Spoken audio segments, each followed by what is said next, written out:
Hi everybody, welcome to another edition of Driveway Icons. Today I've got this wonderful 1967 Mark II Jag and Andy, the owner, with me. Yeah, thank you, Mark. Nice to meet you. Thank you very much.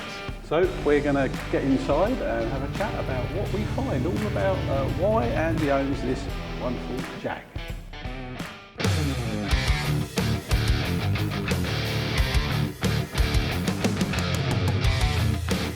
Okay, here we are, Andy, inside your wonderful Mark II Jag. Thank you.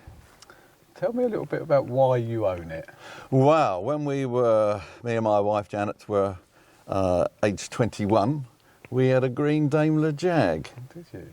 And we did a lot of our courting in that car. Ooh. So it's been a favourite all these years. And of course, as we grew older into the marriage and we had kids, we couldn't afford to run it. So as soon as this one became available, and I bought it about 15 years ago at the Goodwood Revival.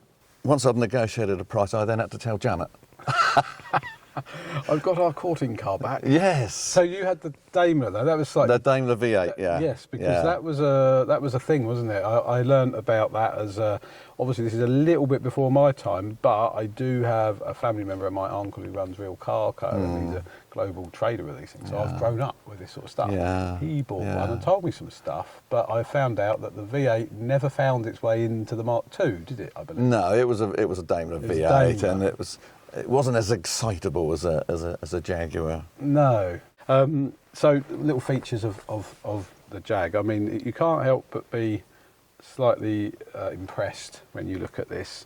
The way that I think it's sort of one of the last era that I sense of real craftsmanship in cars, where you've got walnut dashes and these aircraft switches. Yeah, they are. Yeah, they all flick up and double down. switch. Yes. What does that say? Says fast, slow, fan, cigar, cigars. Interior lights. Yeah. Lovely stuff. No, even the wipers are on a switch, aren't they? Yeah. So anyway, back to the little details. Windy windows. Yeah. I love that. Aircon, yes. Aircon, manual aircon, and this has got a lovely little key. I love that. Look at that. A key, which is the glove box knob, and you turn it, and you've got this little cup of tea. It's like a picnic. Well, the picnic tables, yeah. Look at that. Woodbine. You've got all the detail. Yeah, 5 Woodbine. Look at that. Woodbine cigarettes. What else is in here, Andy? Oh, lots of things. Oh, of course, ship matches. The racing steering wheel. Racing steering wheel. Yeah. So, racing steering wheel. Yeah, absolutely, yes. More lightweight.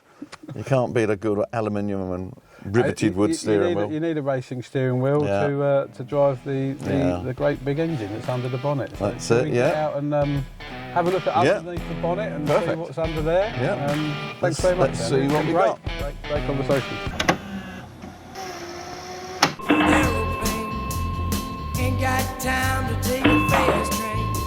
Lonely days are gone, I'm going home. My baby just wrote me a letter. So here we are, Andy and myself, underneath the bonnet of the Mark II 1967 Jag. 3.4 litres then. That's correct, yes. So it looks pretty tidy. So what do we know about this? What have I seen? I don't know. I can see a coil, which is right at the front. I wonder why that is there. Seems like a waterway for the... Well, there's plenty of room to put everything. You can get and work on the car easily. Yeah. It's got twin carburetors there.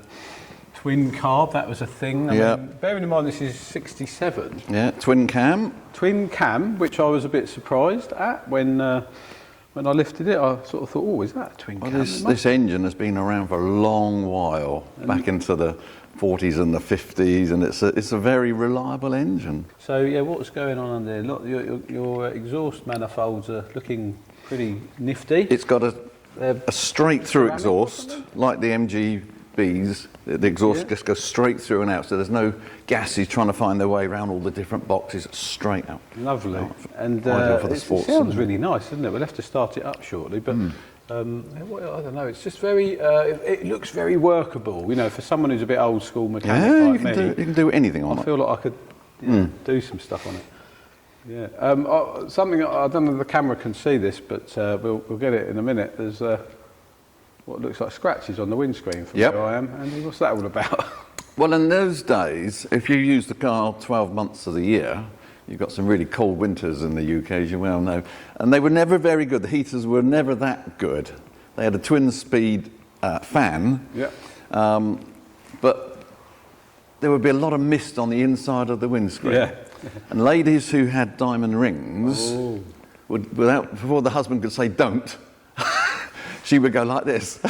That's a And then thing. you got these scratches from the diamonds on the inside of the windscreen. And people used to say to me, well, why didn't you replace the screen? And I think, well, that's the history. That's the history of it, isn't That it? lady who did that. There's a car we had, and I've forgotten what it is. I think it was a Daihatsu Sports Track. I mean, that was, I don't know, 95. But that had, you know, maybe I don't know who would have owned that the same. And it puzzled me for ages. And that's what and it was that, yeah, of course. Just trying to get a quick demist so they could get away quick. Isn't And it? diamonds are rather hard. Diamonds are forever. They are indeed.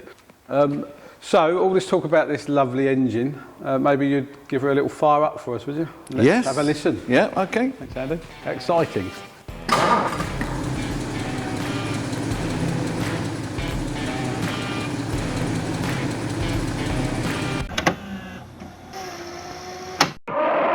I suppose you're wondering what you're doing here.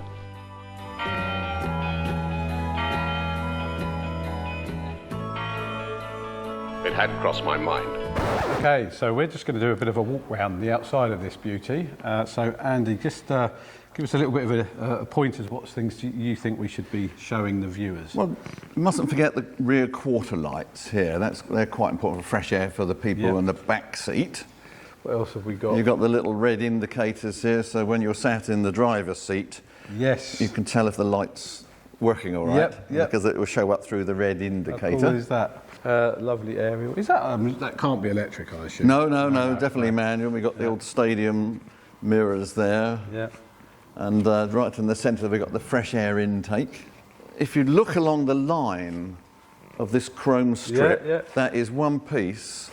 And if you actually were to bend down, that handle was in perfect alignment Yeah. with the chrome strip. So very clever design, that is. Proper bit of panel work. Yeah, it's bodywork, very clever. craftsmanship. You And might then, wa- of course, around the back here, I mean, you know, it's a wonderful design, I think. Yeah. But you can see the twin exhaust pipes here sticking out, which are lovely. Let's sort of probably get it up on the ramps and have a look underneath. Okay. Why not do that? Fire her up, drive her on, and Superb. up she goes. So here we are, Andy. She's up in the air. A little while since have you ever seen under? No, it's very interesting for me, and I can see the multitudes of jobs that have been done in the past. I can put it actually back see down. what I paid for. I mean, you know, it's had some sort of painting treatment and stuff, but there's bits of rust, but nothing too bad. And then all these changes, I can see there's split pins here, there's bits and bobs that are all different, or not different, but certainly been changed maybe. I noted this was interesting, the kind of bolt teller. Is Yes, it? it's only the classic car garages would fit that. Yeah, you and know. that lets you know if that's moved. Now this Yeah. is a uprated brakes by the looks of it, and possibly even uprated springs. Yeah, right? it's got Zeus brakes, twin pistons. It's got adjustable shock absorbers and heavy-duty road springs. Right. All the nylon bush she's done, so it really sits on the road well and takes the corners well. Here, Yeah. which is kind of, you know, It does makes make it so a much difference. firmer with the Yeah. sharper brakes. It just sits and rides on the road ever so nice. What stands out to me, being that we're on a two-poster ramp, when they weren't designed to sit on that. Obviously, these things weren't around then, two-poster ramps, but they've got these lovely jack points. That's right, which yeah. are, I guess they're in insert, weren't they? You insert something and wind Yeah, it you up. take the rubber bung off and Yeah. the jack that was provided with it slot inside, yeah.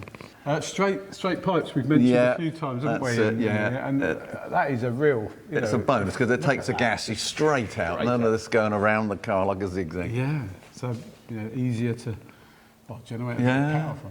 And that's the overdrive section. Ah, Yeah. right, is it? It's got 4 gears and then the overdrive on the opposite side to the indicator, and you can flick it. So I didn't ask that before earlier. that's before they invented 5 gears within the gearbox. Yeah. Yeah, we've had a lot of work done to this. every winter for 15 years, we've done a project. You keep getting a Yeah. I mean, that's the labour of love or something of this nature, It is, right? yeah. There's no way if you don't do it, they would just rust away. But we like a few oil leaks because they blow down the underneath of the car and preserve it forever. They say that about old Land Rovers, don't they? That they're just going to look after themselves. Well, Bits of rust, but nothing, it's really good. I have to congratulate Gentry Coachworks up at East Hoadley. They've maintained this car to a very high standard. And I'm pretty sure that every time they replace components, which they have done a lot of, they made sure they were powder coated and kept all up to scratch. So you well done to Gentry.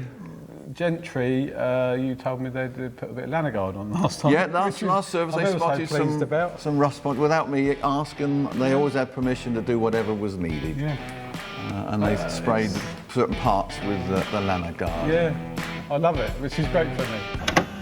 Yeah, what is it, 67? So what was going on sort of around that era? You were just about sort of in that space. I was about 15. Of course, the World Cup that England won was in the 66. So you know, everybody in Britain was very popular. I wonder if the footballers had one of these for winning.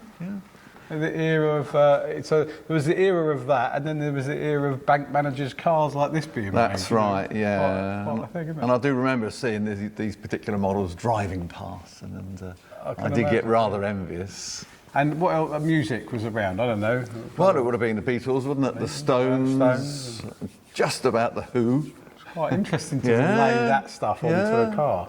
Yeah.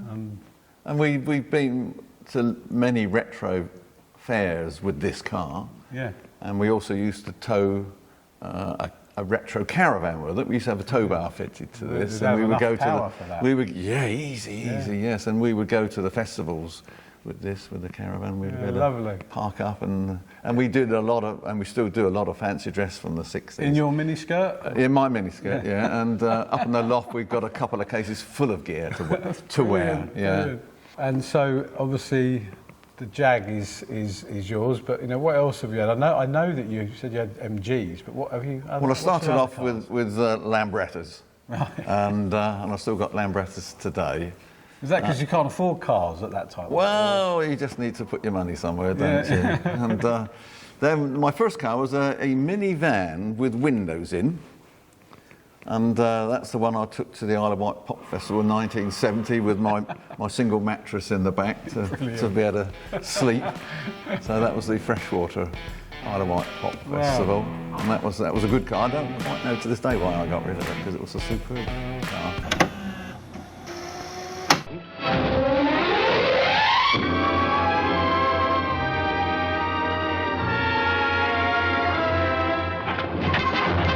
So, Andy, I've got my glasses on. That's for two reasons, I think. One, so I can see what on earth I'm doing, and then I can get on with a bit of spraying as well. Yeah, I'm looking forward to seeing this. Yeah, I'm gonna just put a bit of this on because it is quite a good nick. But you know, we're gonna give it a kind of once over. Yeah.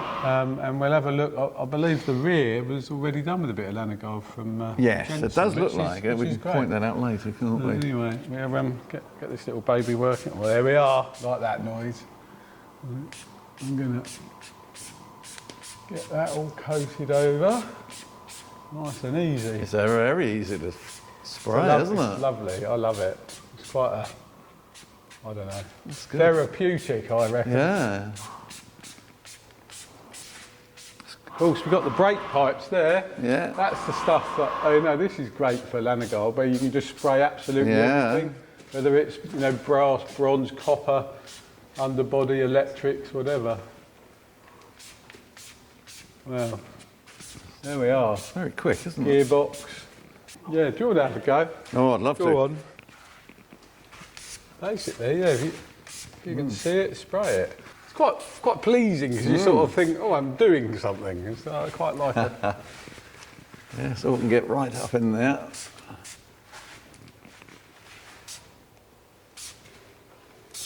So, what do you plan to do for the future of the vehicle, Andy? Are you keeping it? Yeah, there are no plans. Just no hang plans. on to it? Yeah, it should get much more use now with the grandchildren. Yeah, I like this. He's doing my bit. It's great. It's very quick, isn't it? It is, yeah. I noticed at the back there, this is what I was saying. Have another go. I can have a go, yeah, I'll keep going. At the Smells back, nice. I like it. This here, look, you can see that's already been Lanoguarded, which is fantastic. And I know, because Yes, it's on there. you can Yeah. scratch your finger in there and see that it's there, so nice to see. These things, you know, I get that close up there and I spray it quite hard. As you can see how it'll seep through into the lamination of the springs. 15 years I've been doing Lanoguard. You know, 15 years. I wonder how many cars, vehicles, trucks, lorries, boats, cranes that I've done. Have a guess. I'll work it all out and write in the comments. Okay, well, thanks very much, Andy. It's been fantastic looking around your mark. Most enjoyable.